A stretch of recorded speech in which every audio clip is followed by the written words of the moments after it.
Assalamualaikum warahmatullahi wabarakatuh. Kami dari kelompok 3 yang beranggotakan saya Sofina Mumtaz Mahardika dengan NIM 42114210008 dari jurusan Fisika. Perkenalkan, nama saya Xora Zulfa Suci dengan NIM 4201421097 dari jurusan Fisika. Perkenalkan, nama saya Anissa Rama Enfaras, NIM 420 142 1099 dari jurusan Fisika. Halo, nama saya Gus Zaisat Ma'arif dengan NIM 5101421065 dari Prodi Pendidikan Teknik Bangunan. Saya Sabta Ditya Musli dengan NIM 5101421060 dari Prodi Pendidikan Teknik Bangunan. Kami dari kelompok 3 akan menjelaskan tentang kesantunan berbahasa dengan dosen pembimbing Ibu Nugraheti Sismolyasih, SP, SPD, MPD.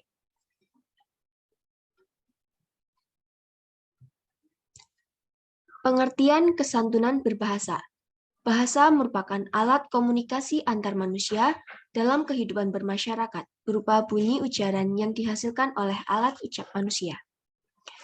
Menurut Kamus Besar Bahasa Indonesia, edisi kelima, mengartikan kata santun adalah halus dan baik, budi bahasanya, tingkah lakunya, sabar dan tenang. Teori kesantunan Bruce Fraser yang mengatakan bahwa kesantunan adalah properti yang diposisikan dengan tuturan, dan di dalam hal ini, menurut pendapat si lawan tutur, bahwa si penutur tidak melampaui hak-haknya atau tidak mengingkari dalam memenuhi kewajibannya. Sedangkan penghormatan adalah bagian dari aktivitas yang berfungsi sebagai sarana simbolis untuk menyatakan penghargaan secara reguler. Kesantunan merupakan aturan perilaku yang ditetapkan dan disepakati bersama oleh suatu masyarakat tertentu, sehingga kesantunan sekaligus menjadi prasyarat yang disepakati oleh perilaku sosial. Yuli 1996, halaman 104. Prinsip kesantunan Geoffrey Leach 1993 ada 6, antara lain 1. Maksim kearifan atau teks maksim. 2. Maksim kedermawanan atau generosity maksim. 3. Maksim pujian atau approbation maksim. 4. Maksim kerendahan hati atau modesty maksim. 5. Maksim kesepakatan atau agreement maksim. Dan yang terakhir, maksim simpati atau sympathy maksim. Kesantunan dalam pergaulan sehari-hari. Pertama, kesantunan memperlihatkan sikap yang mengandung nilai sopan santun atau etiket dalam pergaulan sehari-hari. Kedua, kesantunan sangat kontekstual, yakni berlaku dalam masyarakat, tempat, atau situasi tertentu, tetapi belum tentu berlaku bagi masyarakat, tempat, atau situasi yang lain. Ketiga, kesantunan selalu bipolar, yaitu memiliki hubungan dua kutub. Keempat, kesantunan tercermin dalam cara berpakaian atau berbusana, cara berbuat atau bertindak, dan cara bertutur kata atau berbahasa. Kesantunan bahasa tercermin dalam tata cara berkomunikasi lewat tanda verbal atau tata cara berbahasa. Serangkaian hal yang diatur oleh tata cara berbahasa. 1. Apa sebaiknya yang dikatakan pada waktu dan keadaan tertentu. 2. Ragam bahasa apa saja yang sewajarnya dipakai dalam situasi tertentu. 3. Kapan dan bagaimana giliran berbicara dan pembicaraan setelah diterapkan. 4. Bagaimana mengatur kenyaringan suara ketika berbicara. 5. Bagaimana sikap dan gerak-gerik ketika berbicara. 6. Kapan harus diam dan mengakhiri pembicaraan. Kaidah-kaidah berbahasa. Yang pertama, penerapan prinsip kesopanan dalam berbahasa. Yang kedua, penggunaan eufemisme, yaitu ungkapan penghalus.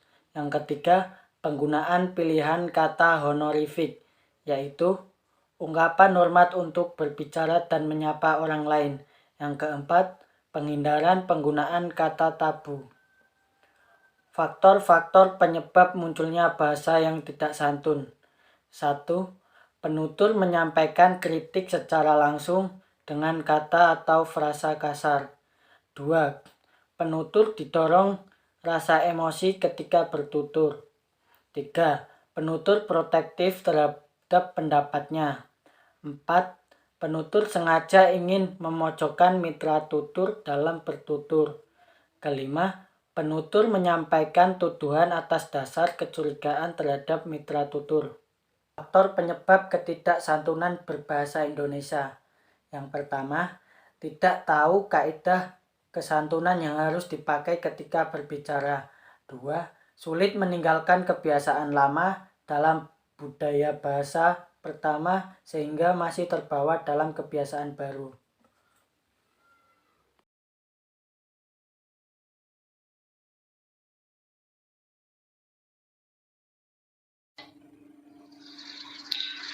Berikut adalah contoh 6 maksim prinsip kesopanan berbahasa. 1. Maksim kebijaksanaan.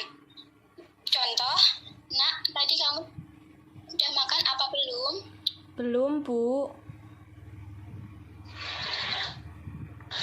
Makan saja dulu, Nak. Tadi kami sudah mendahului. Wah, saya jadi tidak enak, Bu. 2. Maksim kedermawanan.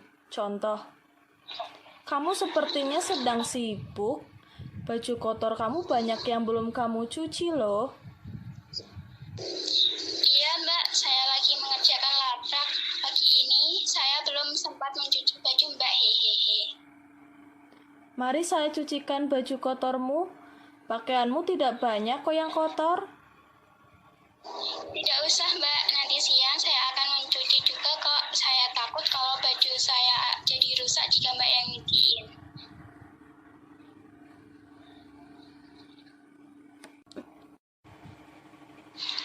3. Maksim penghargaan.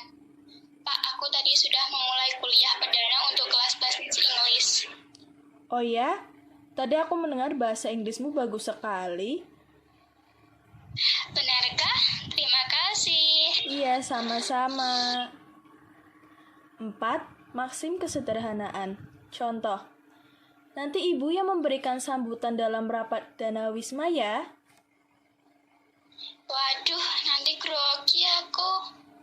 Tidak apa-apa, Bu. Tenang aja. Saya yakin ibu pasti bisa.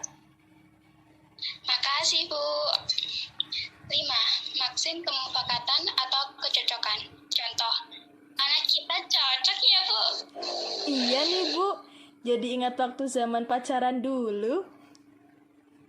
Bagaimana kalau kita jodohkan? Boleh banget nih.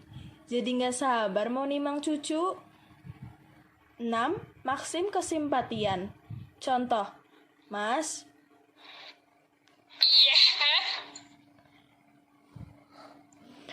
aku akan ujian tesis minggu depan.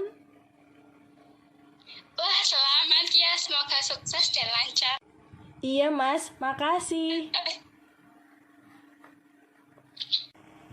Berikut adalah contoh pelanggaran maksim dari kemufakatan atau kecocokan.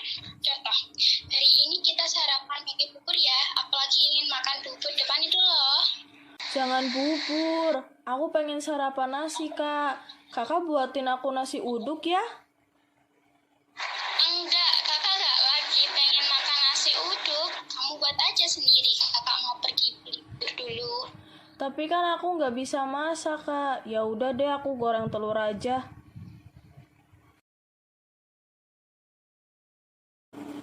Sekian presentasi dari kami. Apabila ada salah kata, kami mohon maaf.